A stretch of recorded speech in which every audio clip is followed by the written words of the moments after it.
Tinatawag nating bagong bayani ang mga OFWs to overseas Filipino workers. Pero pag uwi nila sa Pilipinas, marami sa kanila ang walang sapat na ipon o benepisyo sa kanilang pagtanda.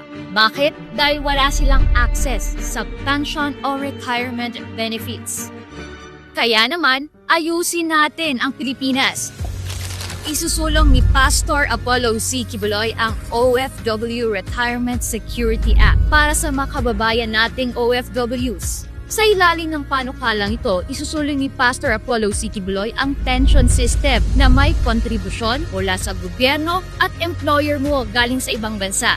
Hindi lang ang employer ang magbibigay, may subsidy rin mula sa gobyerno para siguradong may ipon ang bawat OFW. Kahit saan ka man sa mundo, pagbalik mo sa Pilipinas at pagdating mo ng 60 years old, siguradong may matatanggap ka na pensyon kahit kaunti lang ang naipon mo. Naniniwala si Pastor Apollo C. Kibuloy na panahon na para suklian ang sakripisyo ng ating mga OFWs. Upang maging makatotohanan nito, suportahan natin si Pastor Apollo C. Kibuloy, number 53 sa balota.